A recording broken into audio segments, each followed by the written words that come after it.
This morning's Breakfast Bible Bite starts off with Psalm 62 and verse 5, where the psalmist declares that the godly soul, in the face of adversity, should patiently wait in silence, for their hope is in Jesus.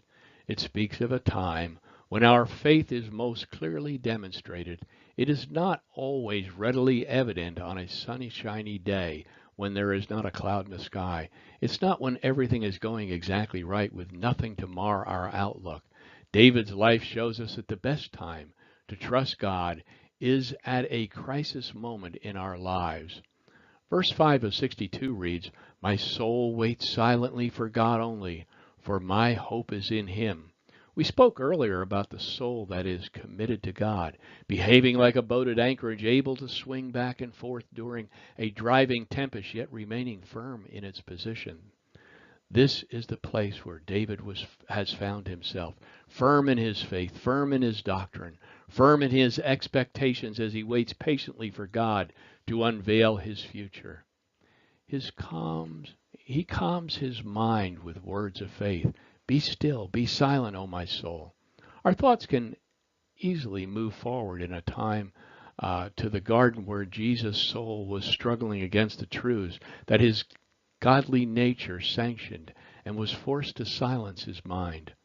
We read in Luke 22:41 through 44, "Then he withdrew from them about a stone's throw, knelt down and began to pray, 'Father, if you are willing, take this cup away from me. Nevertheless, not my will, but yours be done.' Then an angel from heaven appeared to him, strengthening him. Being in anguish, he prayed more fervently. His sweat became like drops of blood falling to the ground." Jesus, having spiritually won the turmoil in his stressed mind, now submits willingly to be bound and taken from the garden. Then in John 18:12 we read, "Then the company of soldiers, the commander and the Jewish temple police arrested Jesus and tied him up. First they led him to Ananias, who was the father-in-law of Caiaphas, who was the high priest that year. Caiaphas was the one who had advised the Jews, albeit oblivious to God's true plan, that it was advantageous that one man should die for the people. Jesus stands before Ananias, a man of great power, who was used to others bowing and scraping before him. But then we read Jesus' bold demeanor and his faith in John 18:19. Having a settled mind, Jesus places his total faith and trust in the Father. When the high priest questions Jesus about his disciples and about his teachings, Jesus replies in verse 20, "I have spoken openly to the world. I have always taught in the synagogue and in the temple complex where all of the Jews congregate, and I haven't spoken anything in secret." He then confidently dares to reply with a question of his own. "Why do you question me? Question those who've heard what I've told them. Look, they know what I've said." When he had said these things, one of the temple police standing by slapped Jesus, saying, "Is this the way you talk to the high priest?"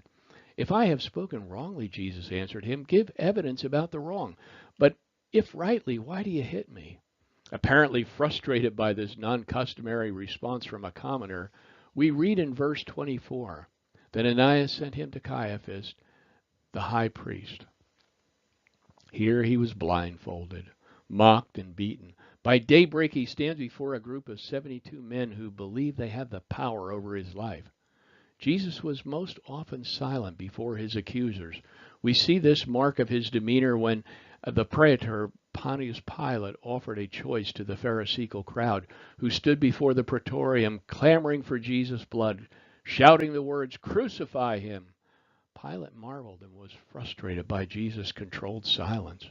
We read about this in John 19:9 through 11. He went back to the headquarters and asked Jesus, "Where are you from?" But Jesus did not give him an answer. So Pilate said to him, "You're not talking to me. Don't you know that I have the authority to release you and the authority to crucify you?" Jesus answered, "You would have no authority over me at all if it hadn't been given to you from above. This is why the one who handed me over to you has the greater sin." While this psalm does not have a single prayer in its configuration, The whole of the psalm in its entirety constitutes a prayer. David is expecting God to plant within his own heart the divine desires of God and all that he intends to accomplish through David's life. For David writes, "My hope is in him. I have no other expectations." Perhaps this is what the Spirit intends for you and me, the Christians of today, to garner confidence from this psalm. The Spirit wrote through Paul's pen, "Pray without ceasing," in 1 Thessalonians 5:17. He obviously did not mean for us to be on our knees 24 hours a day, but what he does expect is that we will pray in faith and then live in expectation of that prayer's answered all day long. Here's the Bible definition of prayer. True prayer is the Holy Spirit speaking in the believer through the Son to the Father.